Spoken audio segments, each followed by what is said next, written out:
In his interview, Master X described Mr. Southwell as a family friend, a father figure who is entrusted with a young child's well-being.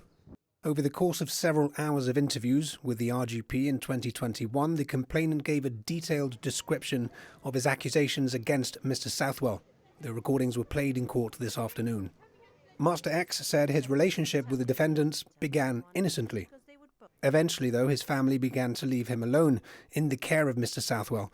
He alleges the abuse began shortly thereafter.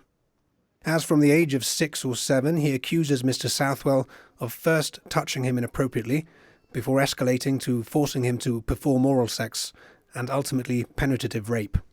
In the recording, the complainant is visibly upset. He takes a few moments to compose himself. "It really, really hurt," he says. "I was very young." The accusations outline 7 or 8 years of systematic rape and abuse. Mr. Southwell worked as a handyman, tiling, painting and performing other odd jobs. Master X says he was taken along on these jobs, to people's homes, when the occupants weren't there. Mr. Southwell, he claimed, would begin whatever work he'd been approached to do, whether plastering, putting up tiles or similar, but it would never be for long, as per Master X's allegations. Over the course of several years, Mr. Southwell is accused of taking the young boy with him, under the guise of helping him with his work, then pinning him down and raping him in people's homes across Gibraltar. The complainant said Mr. Southwell took him to his own home while his wife was out and raped him there too.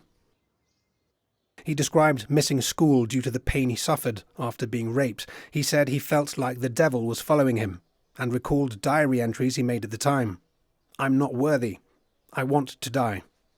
The complainant claims the abuse continued until he was 14 or so, at which point he stopped associating with Mr. Southwell.